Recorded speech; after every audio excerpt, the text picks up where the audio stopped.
RDC vs Rwanda, la fin du mythe Tshisekedi. Bonjour à tous et bienvenue sur cette chaîne. Aujourd'hui, nous abordons un sujet qui fait trembler les fondations même de la géopolitique des Grands Lacs africains. Un sujet qui oppose deux nations voisines, deux visions du développement et surtout, qui met en lumière l'effondrement progressif d'un mythe soigneusement construit, celui de Félix Tshisekedi comme sauveur de la République démocratique du Congo. Le conflit entre la RDC et le Rwanda n'est pas nouveau. Ses racines plongent profondément dans l'histoire coloniale, les génocides, les guerres civiles et l'exploitation des ressources naturelles. Mais ce qui se passe aujourd'hui dépasse largement les querelles frontalières ou les accusations mutuelles de soutien aux groupes armés. Nous assistons à un moment charnière où les discours populistes se heurtent à la réalité des faits, où les promesses électorales s'évaporent face aux défis concrets de la gouvernance. Dans cette analyse approfondie, nous allons déconstruire le mythe Tshisekedi, examiner les dynamiques réelles du conflit RDC-Rwanda, et comprendre pourquoi la rhétorique nationaliste ne suffit plus à masquer les échecs structurels d'un État en déliquescence. Installez-vous confortablement, car ce voyage analytique va bouleverser certaines de vos certitudes. Pour comprendre le conflit actuel entre la RDC et le Rwanda, il faut remonter aux années 1990, période marquée par le génocide rwandais de 1994. Après l'extermination de près d'1 million de Tutsis et de Hutus modérés, les forces patriotiques rwandaises dirigées par Paul Kagame ont pris le pouvoir à Kigali. Les génocidaires Hutus, les Interahamwe, ont alors fui massivement vers le Zaïre de Mobutu, s'installant dans les camps de réfugiés du Kivu. Ces camps sont rapidement devenus des bases arrières pour déstabiliser le nouveau régime rwandais. La réponse de Kagame fut radicale. En 1996, le Rwanda a soutenu Laurent-Désiré Kabila dans sa rébellion contre Mobutu, déclenchant la première guerre du Congo. Kabila arrive au pouvoir en 1997, rebaptise le pays République démocratique du Congo, mais se retourne rapidement contre ses anciens alliés rwandais et ougandais. S'ensuit la Deuxième Guerre du Congo, de 1998 à 2003, souvent appelée la guerre mondiale africaine avec l'implication de 9 pays africains et d'innombrables groupes armés. Cette guerre a causé la mort de millions de personnes, principalement de maladies et de malnutrition. C'est dans ce contexte que s'inscrit l'émergence de dizaines de milices, dont le M23, que nous connaissons aujourd'hui. Le M23, ou mouvement du 23 mars, tire son nom des accords de paix signés le 23 mars 2009 entre le gouvernement congolais et le CNDP, un groupe rebelle Tutsi. Lorsque ces accords n'ont pas été respectés, une partie des combattants s'est mutinée en 2012, formant le M23. Depuis, ce groupe est accusé par Kinshasa d'être soutenu par le Rwanda, accusation confirmée par plusieurs rapports d'experts de l'ONU. Cette histoire complexe démontre une chose fondamentale. Le conflit actuel n'est pas le résultat d'une agression rwandaise isolée, mais l'aboutissement de décennies de mauvaise gouvernance congolaise, d'incapacité à sécuriser ses frontières et d'exploitation cynique des tensions ethniques à des fins politiques. Félix Tshisekedi arrive au pouvoir en janvier 2019 dans des circonstances controversées. Les élections présidentielles de décembre 2018 sont entachées de soupçons de fraude massive. Selon les données de l'Église catholique, qui avait déployé 40 000 observateurs, Martin Fayoulou aurait remporté le scrutin avec environ 60% des voix. Pourtant, c'est Tshisekedi qui est déclaré vainqueur avec 38,57% des voix officielles. Beaucoup d'analystes considèrent que Tshisekedi a bénéficié d'un arrangement avec Joseph Kabila, son prédécesseur, qui cherchait à maintenir son influence tout en évitant le chaos d'un départ forcé. Cet accord de Genève présumé aurait permis à Tshisekedi d'accéder au pouvoir en échange du maintien des réseaux kabiristes dans l'appareil d'État. Dès son arrivée au pouvoir, Tshisekedi construit son image sur plusieurs promesses clés: restaurer l'autorité de l'État sur l'ensemble du territoire, combattre l'insécurité à l'Est, améliorer les conditions de vie de la population et positionner la RDC comme un acteur incontournable sur la scène africaine et mondiale. Le slogan « Le peuple d'abord » résonne dans tout le pays, suscitant un espoir immense après des décennies de gouvernance chaotique. Le mythe Tshisekedi repose sur plusieurs piliers soigneusement construits. Premièrement, celui du président proche du peuple, rompant avec l'autoritarisme de Kabila. Les premières années de son mandat sont marquées par des tournées nationales, des bains de foule et une communication omniprésente sur les réseaux sociaux. Deuxièmement, le mythe du panafricaniste, avec la présidence congolaise de l'Union africaine en 2021 à 2022, présenté comme le signe d'une RDC qui reprend sa place de leader continental. Troisièmement, le mythe du défenseur de la souveraineté nationale face à l'agression rwandaise. C'est sans doute l'élément le plus puissant du discours tshisekedien, celui qui mobilise le sentiment nationaliste et détourne l'attention des échecs intérieurs.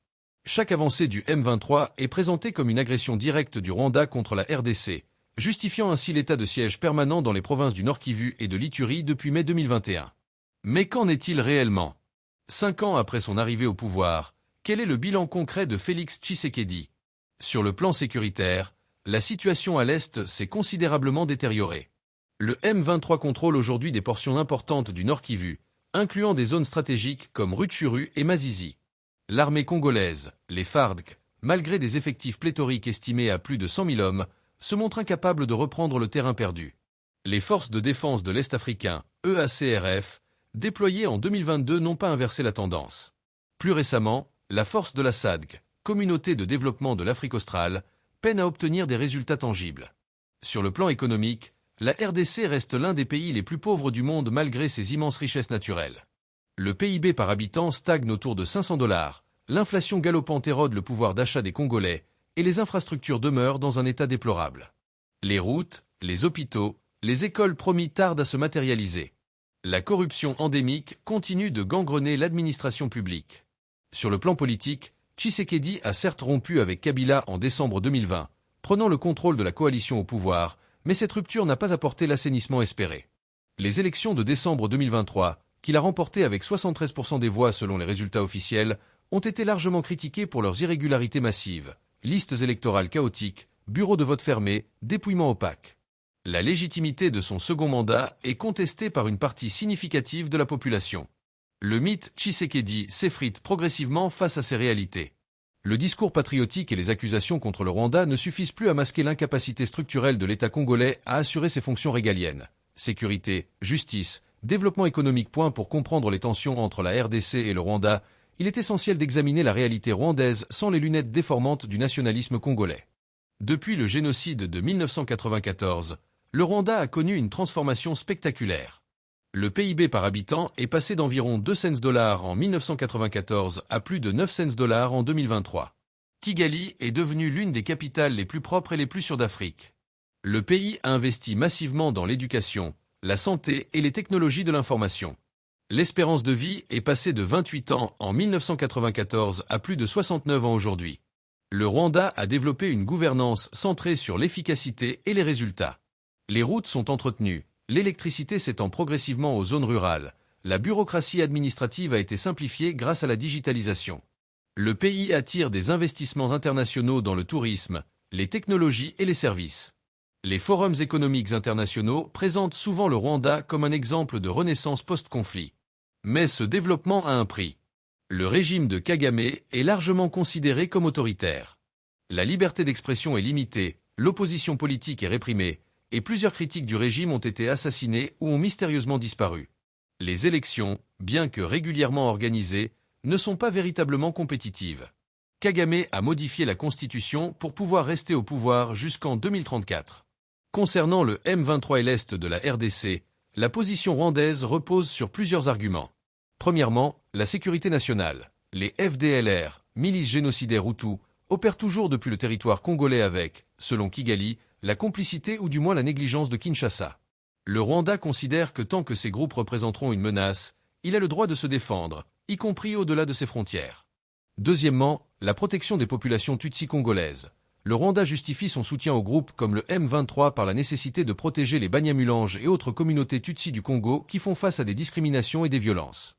Troisièmement, les intérêts économiques. L'Est de la RDC regorge de minerais précieux, et le Rwanda a développé un lucratif commerce de transit et de transformation de ses ressources.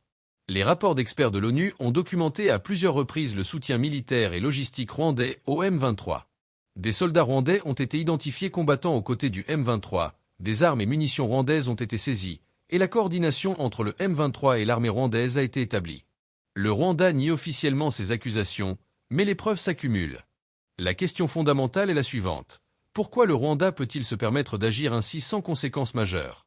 La réponse réside dans la faiblesse structurelle de la RDC et dans le soutien dont bénéficie le Rwanda de la part de puissances occidentales, notamment les États-Unis et le Royaume-Uni, qui voient en Kagame un partenaire stable dans une région chaotique.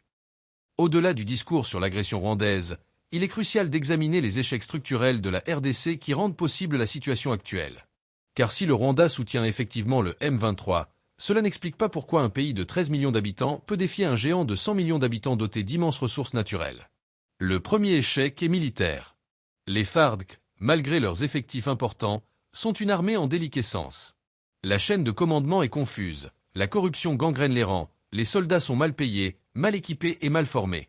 Les généraux sont plus préoccupés par l'accumulation de richesses personnelles que par la défense du territoire national. Les unités sont composées d'anciens rebelles intégrés sans véritable processus de professionnalisation. Les FARDC souffrent d'un problème structurel. Elles sont le produit de décennies de brassage de groupes armés hétéroclites. Chaque accord de paix depuis les années 2000 a intégré des rebelles dans l'armée régulière sans véritable formation ni loyauté envers l'État. Le résultat est une armée fragmentée, plus proche d'une coalition de milices que d'une force professionnelle. Face au M23, une force rebelle bien organisée, disciplinée et motivée, les FARDC multiplient les défaites humiliantes. À Goma, la capitale provinciale du Nord Kivu, la population a assisté à plusieurs reprises à des débandades de soldats congolais face à quelques centaines de combattants du M23. Cette faiblesse militaire n'est pas nouvelle. Elle est le symptôme d'un État qui n'a jamais réussi à construire une institution militaire cohérente et efficace. Le deuxième échec est politique. L'État congolais est largement absent dans l'est du pays. L'administration publique fonctionne à peine, la justice est inexistante ou corrompue, les services sociaux de base ne sont pas assurés. Les populations locales se sentent abandonnées par Kinshasa, qui ne se manifeste que pour collecter des taxes ou pour des opérations militaires souvent contre-productives. Cette absence crée un vide que les groupes armés remplissent aisément. Le M23, comme d'autres avant lui, peut se présenter comme une alternative à un État défaillant. Dans les zones qu'il contrôle, le M23 établit une administration parallèle, collecte des taxes, rend une forme de justice et assure une certaine sécurité. Pour beaucoup de populations locales, la question n'est pas de choisir entre l'État congolais et le M23, mais entre différents acteurs armés qui se disputent le contrôle du territoire. Le troisième échec est économique. L'exploitation des ressources naturelles de l'Est se fait dans l'anarchie totale. Les mines d'or, de coltan, de cassitérite et d'autres minerais sont contrôlées par une myriade d'acteurs, groupes armés, militaires corrompus, réseaux mafieux, entreprises étrangères peu scrupuleuses. Cette économie de prédation alimente les conflits et enrichit une minorité au détriment de la population. L'État congolais ne bénéficie que marginalement de ces richesses. La contrebande est massive. Les circuits d'exportation illégaux passent souvent par le Rwanda, l'Ouganda ou le Burundi. On estime que des milliards de dollars de minerais sortent chaque année de la RDC sans que l'État n'en tire le moindre bénéfice fiscal. Cette hémorragie économique prive l'État des ressources nécessaires pour construire des infrastructures, payer ses fonctionnaires et assurer les services publics. Le quatrième échec est celui de la gouvernance locale. L'Est de la RDC est caractérisé par une fragmentation extrême du pouvoir. Les autorités coutumières, les chefs de groupes armés, les commandants militaires, les autorités administratives nominales, tous exercent une forme de pouvoir concurrent. Il n'existe pas d'autorité unique capable d'imposer l'ordre et la loi. Cette fragmentation est en partie le résultat de la politique de Kinshasa, qui a historiquement joué sur les divisions locales pour maintenir son contrôle. La stratégie du diviser pour régner a créé une mosaïque de pouvoirs locaux qui se neutralisent mutuellement, empêchant l'émergence d'une contestation unifiée du pouvoir central, mais empêchant également la stabilisation de la région. Le cinquième échec est celui de la justice et de la lutte contre l'impunité. Les crimes de masse, les violences sexuelles utilisées comme armes de guerre, les massacres de civils restent largement impunis. Les responsables, qu'ils soient militaires ou membres de groupes armés, savent qu'ils ne seront jamais jugés. Cette impunité perpétue le cycle de la violence et détruit toute confiance dans les institutions. Face à ces échecs structurels, le discours de Tshisekedi sur l'agression rwandaise apparaît comme une diversion commode. En focalisant l'attention sur l'ennemi extérieur, on évite de questionner les responsabilités intérieures. En mobilisant le sentiment nationaliste, on masque l'incapacité de l'État à assurer ses fonctions de base. Le conflit entre la RDC et le Rwanda ne peut se comprendre sans examiner la dimension régionale et internationale. Les Grands Lacs africains sont une zone géostratégique où s'entremêlent intérêts nationaux, rivalités régionales et appétits internationaux. Au niveau régional, plusieurs pays sont directement impliqués. L'Ouganda, allié historique du Rwanda, maintient également sa présence dans l'est de la RDC sous prétexte de combattre les ADF, un groupe rebelle ougandais. Le Burundi, longtemps allié du Rwanda, s'en est éloigné et soutient désormais officiellement la RDC, allant jusqu'à déployer des troupes contre le M23. Le Kenya et la Tanzanie, en tant que leaders de la communauté d'Afrique de l'Est, tentent de jouer les médiateurs. La SADC, communauté de développement de l'Afrique australe, a déployé une force militaire fin 2023 pour soutenir les FARDC contre le M23. Cette force, composée principalement de soldats sud-africains, malawites et tanzaniens, marque l'entrée d'un nouveau bloc régional dans le conflit. Cependant, son efficacité reste limitée, et sa présence crée des tensions avec le Rwanda qui y voit une escalade dangereuse. L'Union africaine reste largement impuissante face au conflit. Malgré les sommets et les déclarations, aucune solution durable n'émerge. L'organisation continentale est paralysée par les divisions entre États membres, certains soutenant la RDC, d'autres maintenant des relations étroites avec le Rwanda. Au niveau international, les puissances occidentales jouent un rôle ambigu. Les États-Unis et le Royaume-Uni sont des alliés proches du Rwanda, qu'ils considèrent comme un îlot de stabilité et un partenaire fiable en matière de sécurité et de développement. Ils ont longtemps fermé les yeux sur les accusations de soutien rwandais au M23, privilégiant leurs intérêts stratégiques. La France, traditionnellement proche de la RDC et longtemps en froid avec le Rwanda à cause de son rôle controversé avant et pendant le génocide de 1994, tente de normaliser ses relations avec Kigali tout en maintenant son soutien à Kinshasa. Cette position d'équilibriste complique sa capacité à jouer un rôle de médiateur crédible. La Chine est devenue le principal partenaire économique de la RDC, investissant massivement dans les mines et les infrastructures. Pékin maintient une position de non-ingérence tout en protégeant ses intérêts économiques considérables. La Chine exploite notamment d'immenses gisements de cuivre et de cobalt dans le sud de la RDC, essentiels pour ses industries technologiques. Les Nations Unies, à travers la MONUSCO, mission de l'Organisation des Nations Unies pour la stabilisation en RDC, sont présentes depuis plus de 20 ans dans le pays. Cette mission, l'une des plus grandes et des plus coûteuses de l'ONU, n'a pas réussi à stabiliser l'est de la RDC. Les populations locales lui reprochent son inefficacité et parfois sa complicité avec les groupes armés. Le gouvernement congolais a demandé son retrait progressif, qui devrait s'achever en 2024 à 2025. Cette architecture internationale complexe explique pourquoi le conflit perdure. Chaque acteur poursuit ses propres intérêts, et aucun n'a véritablement intérêt à une résolution qui bouleverserait l'équilibre existant. Le Rwanda bénéficie du soutien occidental et peut continuer à sécuriser sa frontière et accéder aux ressources congolaises. La RDC peut utiliser le conflit pour justifier ses échecs intérieurs et mobiliser le sentiment nationaliste.